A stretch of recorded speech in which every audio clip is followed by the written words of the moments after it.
Bienvenidos y bienvenidas a Lengua Madre, el podcast donde exploraremos el intrigante mundo del psicoanálisis. Nos acompañan en esta travesía el filósofo, psicoanalista y escritor Luciano Lutero y la psicoanalista y escritora Verónica Bucanán. Juntos desentrañarán a lo largo de 27 episodios los misterios de las palabras y su profundo significado en nuestra vida cotidiana. En cada episodio, una letra del abecedario será el puntapié para, a través de una palabra, descubrir términos y conceptos que nos permitirán profundizar en la mente humana. Si sos profesional del campo del psicoanálisis o si sos un curioso o curiosa por aprender más sobre el comportamiento humano, Lengua Madre tiene algo para vos. Sin más preámbulos, comencemos con la palabra que ustedes, querida comunidad, eligieron para inaugurar este podcast. Goce. Bienvenidos a un nuevo episodio de Lengua Madre, esta vez con una nueva letra del abecedario. Nos toca hoy la letra G de Goce. goce, exactamente. Concepto fundamental del psicoanálisis, creo que también va a ser la ocasión de que podamos revisar algunas de las cuestiones que estuvimos diciendo en las letras anteriores. Yo creo que sí. Sí, esta vez a mí me sorprendió que hayan elegido goce entre las opciones, porque hubiese creído que eso es algo de lo que nadie quiere hablar, ¿no? Y por otro lado, bueno, no sé, viste, en psicoanálisis hay algunas palabras que convocan un montón. Bueno, pasa que no es Amor, que quieren hablar. deseo, cuerpo. No, quieren que nosotros hablemos. Ese es su goce.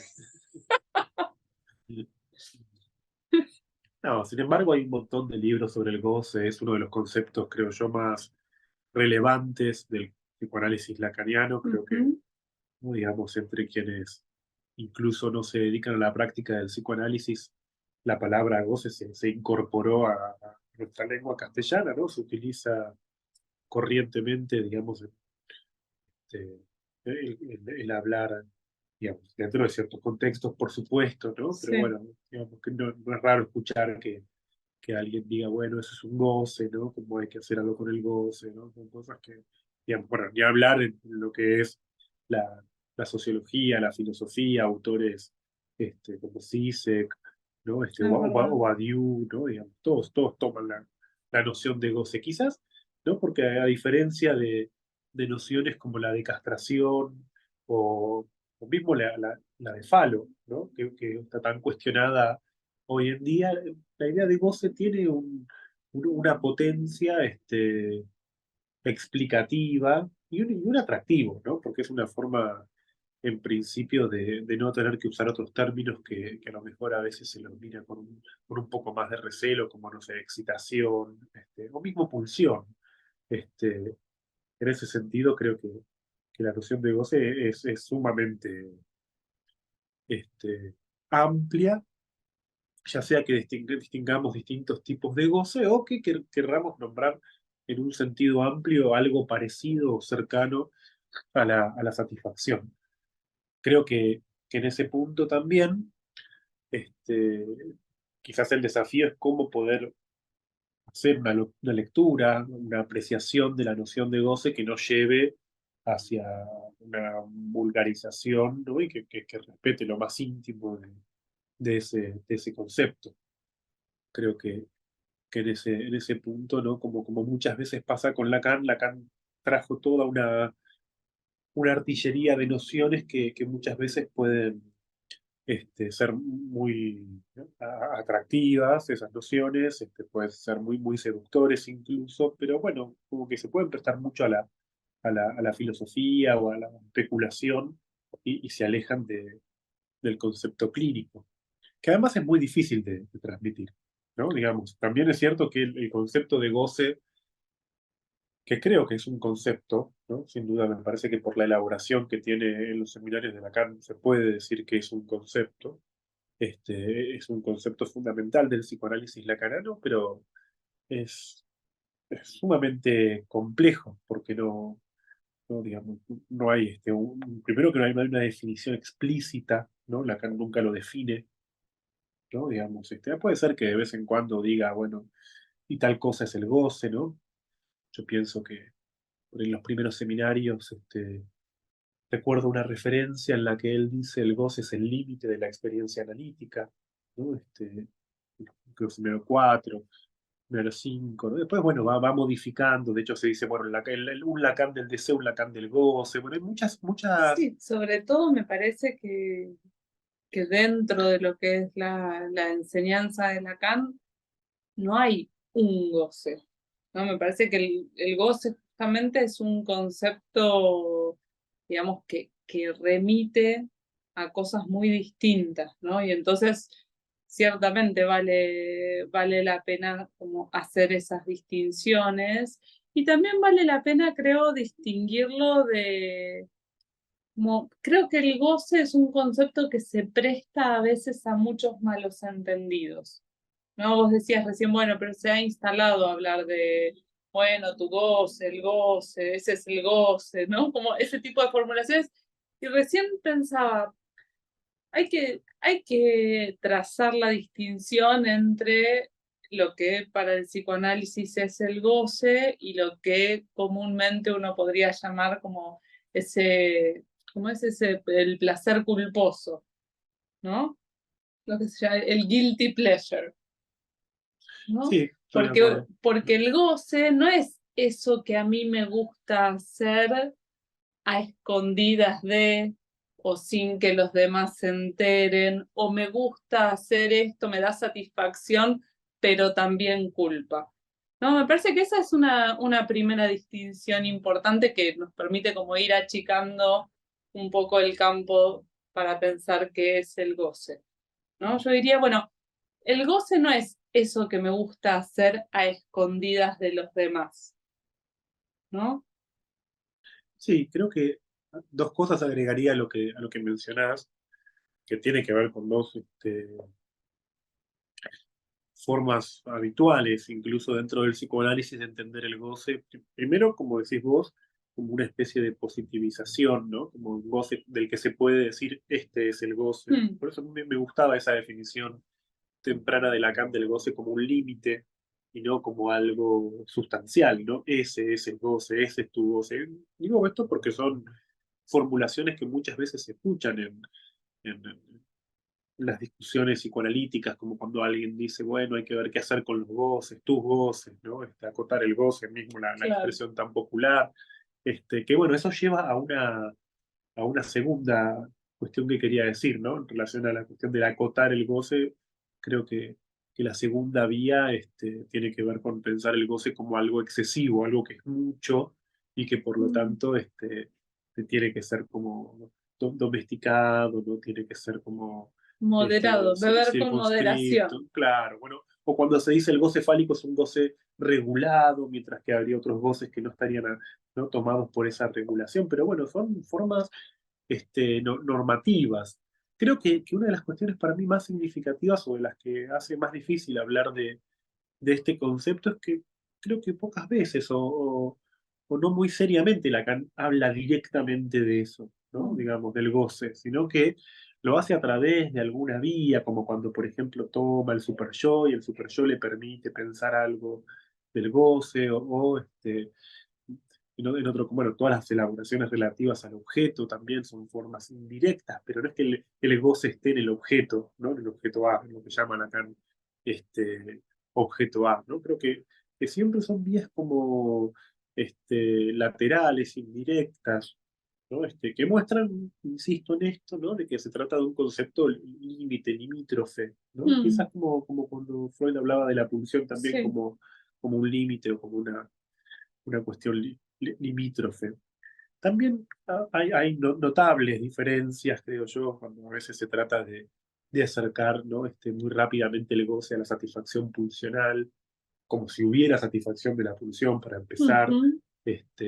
y tratando de hacer equivalentes las nociones de goce y pulsión, que son muy distintas también, ¿no? Creo yo que si te parece, te invito, Vero, a comentar o a tratar de conversar un poco en torno a una de esas afirmaciones. Recién mencionaba la del seminario 4, ¿no? Sí. Pero podríamos retomar una de las más conocidas que creo que también se presta bastante a a la discusión, que es esa referencia del seminario El Reverso del Psicoanálisis, el seminario 17, donde Lacan empieza diciendo justamente, no vamos a hablar del goce así como así, ¿no? Parafraseo, porque no estoy leyendo la cita, pero me la acuerdo creo que bastante bien. Dice, no vamos a hablar del goce así, como así, o ¿no? De buenas a primeras.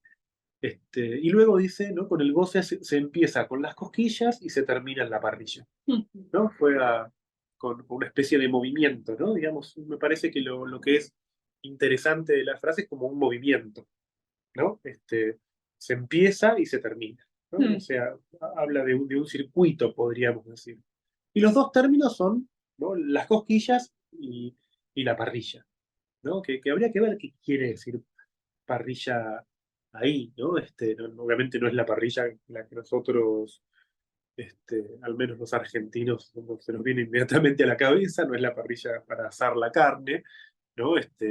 La palabra que utiliza Lacan remite más bien, ¿no? A cierto tipo de arnés que se utiliza sobre todo en las experiencias sadomasoquistas, ¿no? O sea, uno podría parafrasear, ¿no? La frase de Lacan: se empieza con las cosquillas, se termina en la paliza, ¿no? Se termina en el golpe, se termina en el dolor, se termina en lo que, ¿no? En última instancia tiene algún tipo de connotación que no es el erotismo, que no es gracioso, ¿no? Creo que el contrapunto tiene que ver con eso.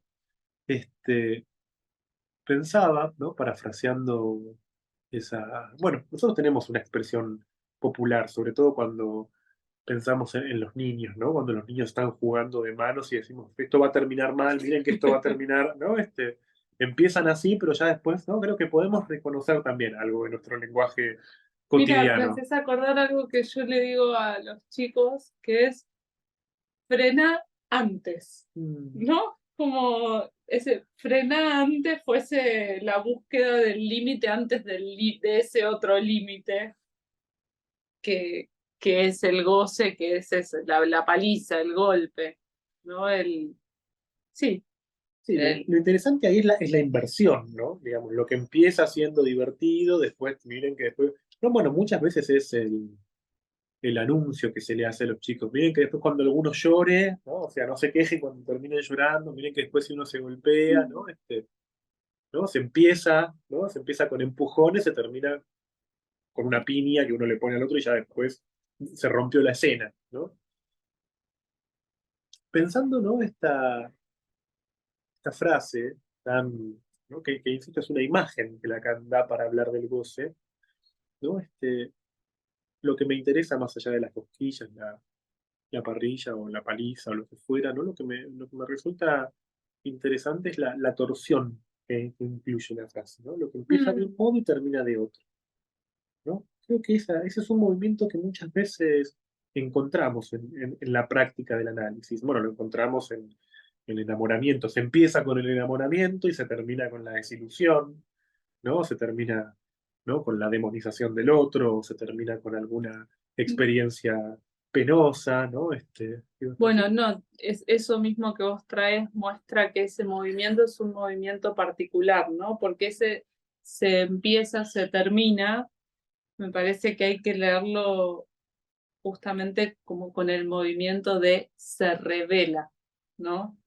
No es se empieza de una forma y se termina de otra, sino que más bien se empieza con el enamoramiento hasta que el enamoramiento se revela como su contracara o como su otra faz, que es la desilusión, ¿no? Se empieza como unas cosquillas, como un juego, y hasta que se revela, ¿no? Hasta que se desenvuelve, hasta que se muestra que en realidad se trata de una golpiza, o hasta que muestra esa faz, ¿no? Me parece que es importante, porque a veces un movimiento parecería ser un movimiento que muestra el recorrido de un lugar a otro, ¿no? Y me parece que tomando justamente el título del seminario en el que está esa cita, se trata más bien de que muestre su revés, ¿no? De que el movimiento muestre o revele lo que porta esa cosquilla inicial. tomo esto que decís, me parece que está bueno. Está bueno para pensar también un ejemplo freudiano a propósito de las cosquillas, que, ¿no? Cuando Freud habla de las cosquillas, esa excitación inicial, Mm, ¿no? Digamos, muchas veces, ¿no? Pienso en lo que dice Freud respecto de Juanito, ¿no? Digamos, empieza siendo, ¿no? Digamos, algo que es excitante, ¿no? Y después puede aparecer una irritación, podríamos decir, mm, ¿no? O sea, tiene que ver con esa instancia en el que el refuerzo, ¿no? De la acción, si queremos pensarlo en esos términos, ¿no? Termina produciendo algo que es, ¿no? Yo lo pienso en, si tengo que usar otra imagen, pienso en lo que también le pasa a los niños pequeños, sobre todo cuando tienen esa inclinación a sacarse las cascaritas, ¿no? mm. O a tocarse las heridas, ¿no? Como que se tocan, ¿no? Y finalmente, ¿no? Empiezan a producir, ¿no? Algo que en definitiva, ¿no? Ya no es un juego o no es divertido, como decía en un primer momento. Creo que para mí esto que vos nombras Mm, bien, como esta revelación, ¿no? Que es la que está en juego en el goce, tiene que ver, me parece, con una especie de desconfianza radical respecto de qué es lo que a uno lo atrae a algo, ¿no? O mm, sea, vos creés que esto va de una forma, ¿no? Lo que se te va a revelar es otra cosa, ¿no? Creo mm. que ya Freud también había hablado de esto en la experiencia de lo siniestro, ¿no? Yo pensaba en esa frase de Charlie, ¿no? Cerca de la revolución, cuando dice lo que fue hermoso será horrible después, ¿no? O sea, Mm. ese punto donde empieza siendo familiar, empieza siendo, ¿no? Digamos, algo cercano y de repente muestra su máxima extranjeridad, ¿no? Se revela horroroso. De vuelta ahí aparece la noción de límite, ¿no? Sí, En ese punto en el que lo familiar puede volverse horroroso en ese o el punto, juego puede volverse una amenaza. exacto, ¿no?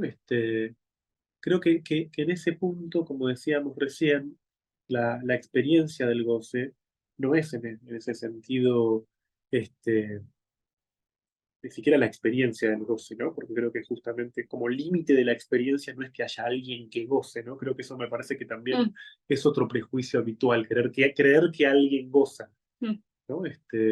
Creer que es uno el que goce o mis goces, como si uno tuviera propiedad sobre eso, ¿no?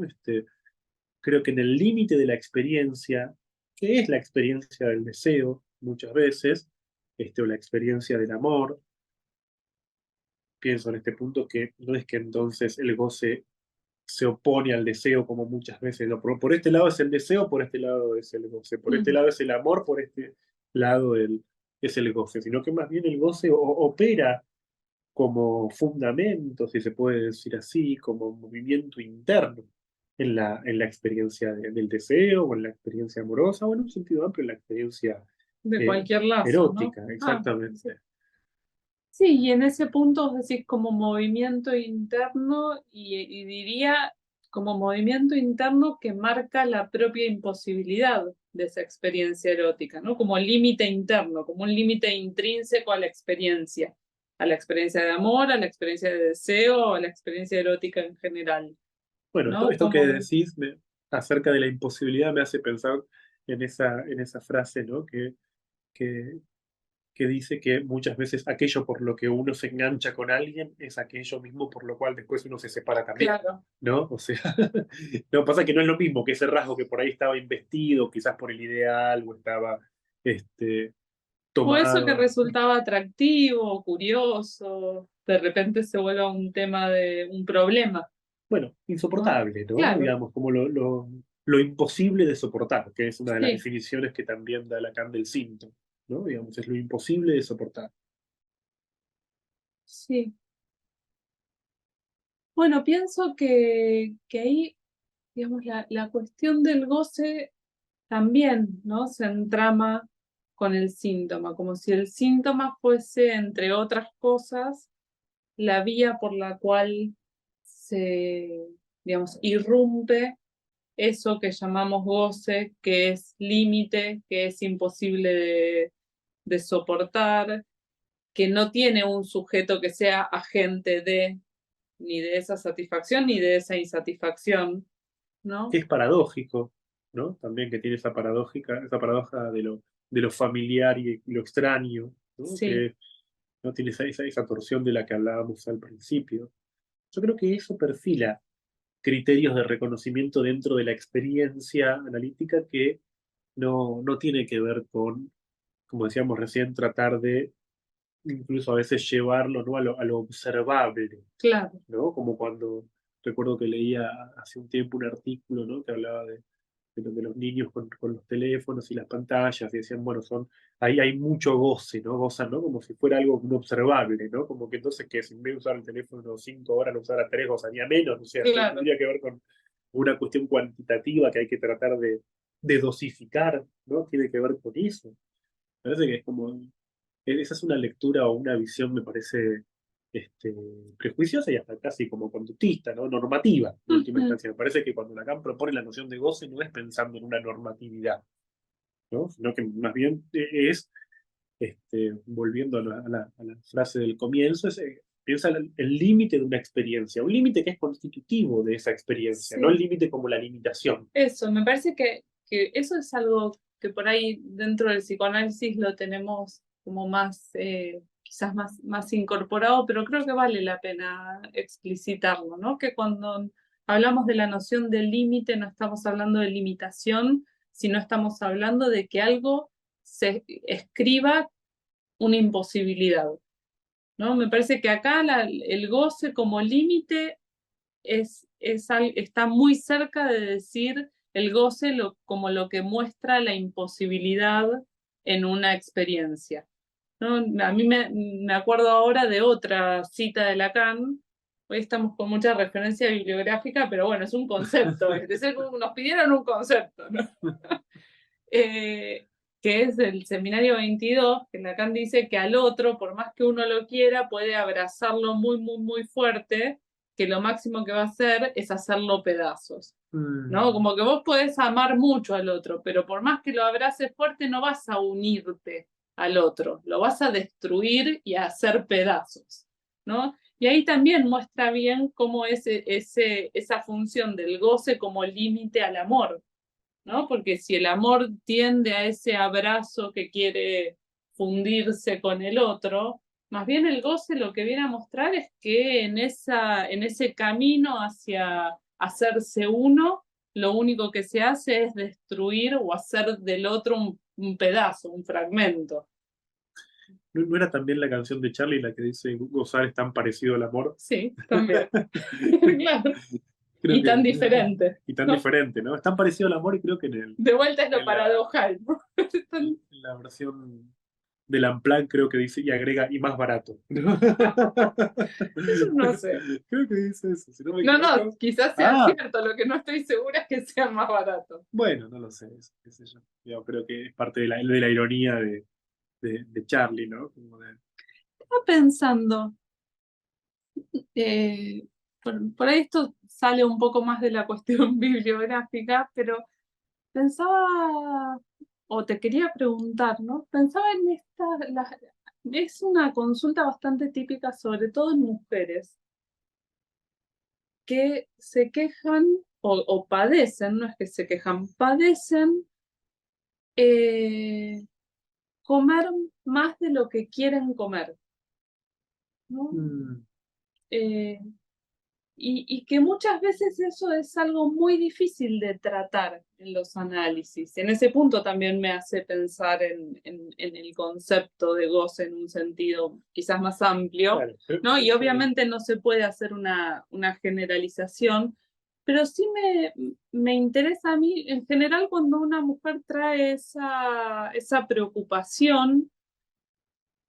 A mí me interesa mucho escuchar eso, porque me parece, la experiencia que tengo es algo con lo que es muy difícil trabajar, ¿no?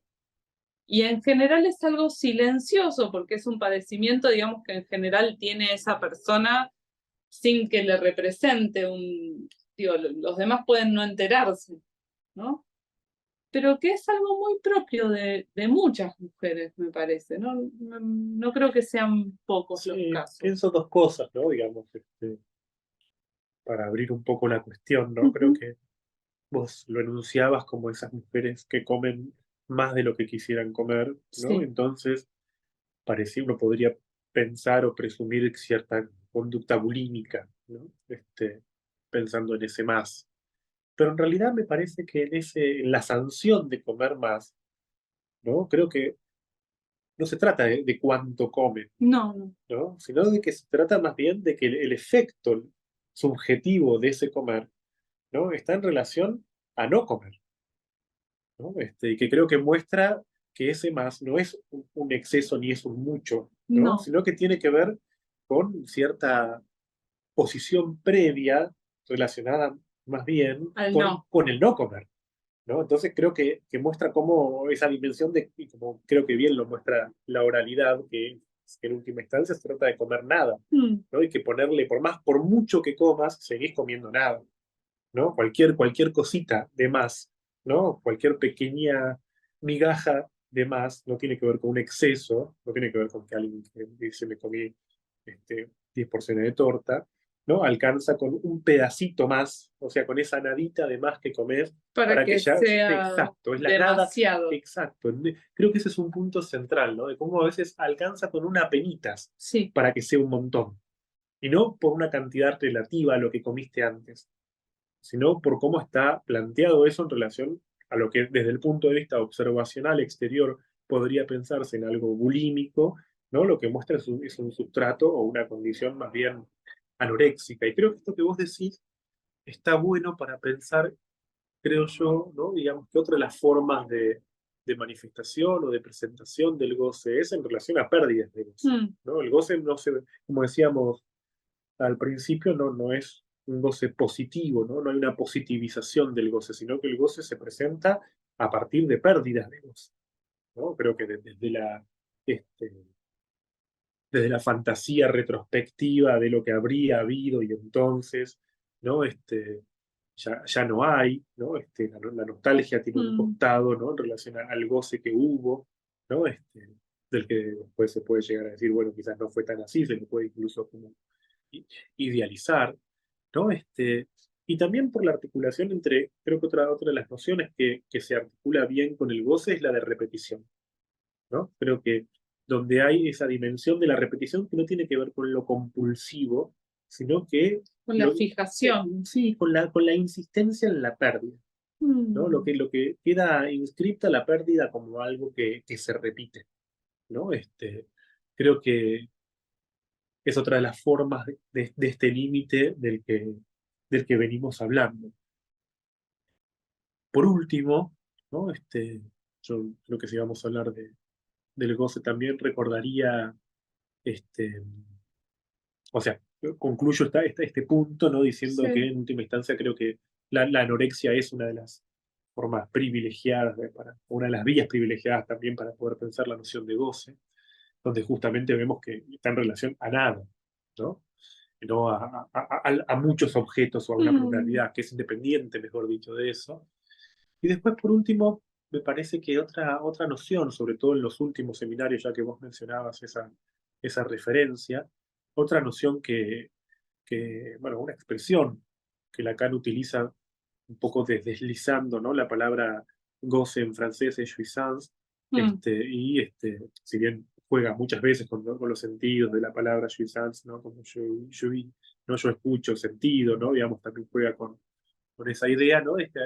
Cuando habla de los celos, en alguna ocasión, ¿no? Juega con la cercanía, homofonía que hay entre jouissance y jalousie, ¿no? Que es celos, ¿no?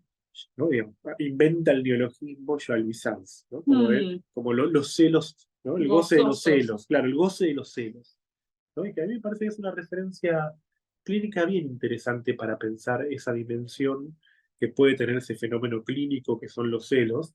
Quizás nosotros ya hablamos en algún momento, creo que en el Cuando hablamos episodio de de la envidia. envidia, exacto, hablamos, y creo que ahí ubicamos quizás sí la, los celos en su dimensión, yo diría más de lazo o en su dimensión Mm, más de lo que se puede sostener, ¿no? En un vínculo por la presencia de los celos, o mejor dicho, Sí, la presencia del deseo, ¿no? O En la el repre- sostén del deseo Exactamente, a por través la de los terceridad, celos, por la claro. terceridad que implican, ¿no?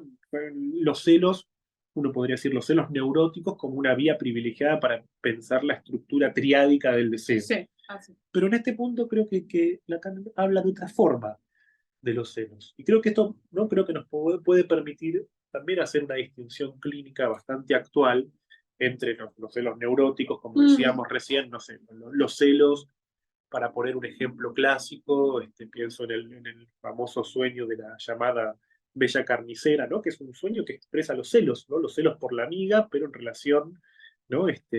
Al marido, ¿no? Y a no invitar a la amiga, ¿no? Que podría gustarle al marido, ¿no? Digamos, un sueño que muestra el carácter reprimido de los celos, ¿no? ujú. Porque retornan o se los conoce a través de un sueño, o sea que tienen ese pasaje por la represión y por la formación del inconsciente. Uno diría, esta mujer no era consciente de sus celos, No ¿no? pensaba en sus celos. Exactamente, no pensaba en sus celos, ¿no? Digamos, en todo caso, se reconoce el carácter histérico de sus celos a través de esa formación del inconsciente que es el sueño. Ujú. Y qué distinto que es ese trabajo de reconstitución o de restitución de la articulación entre los celos y el deseo, de lo que en otro nivel hoy se presenta muchas veces como estos celos claramente conscientes, insoportables, ¿no? Que invaden la cabeza, ¿no? Digamos, y que no puede dejar, ¿no? Y que son,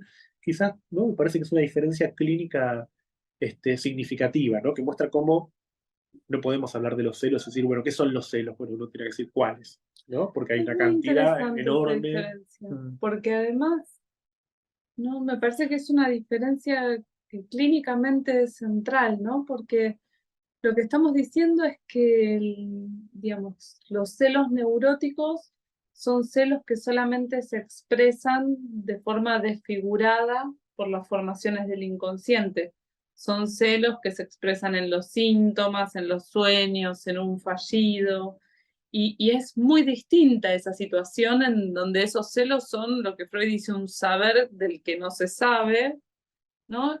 Qué distinto es de la hiperconciencia, ¿no? Porque ni siquiera es una relativa conciencia, sino de la hiperconciencia de los celos que caracterizan a algunas presentaciones actuales, en donde directamente son celos digamos, que se siguen de una pesquisa consciente eh, aparentemente obsesivizada, ¿no? Pero sobre todo yo diría hiper, hipernítida, Mm. ¿no? En contraposición con los celos reprimidos, que son los edípicos, los neuróticos, los relativos al deseo, ¿no? Acá se trata de unos celos que son hipernítidos, ¿no? Y que toman la conciencia y, digamos, consumen toda la energía de la conciencia sin dejarla disponible en general para otro tipo de actividades, ¿no? Porque es gente que no puede hacer su trabajo o que no puede concentrarse en lo que tiene que estudiar porque está invadido por esos pensamientos, ¿no?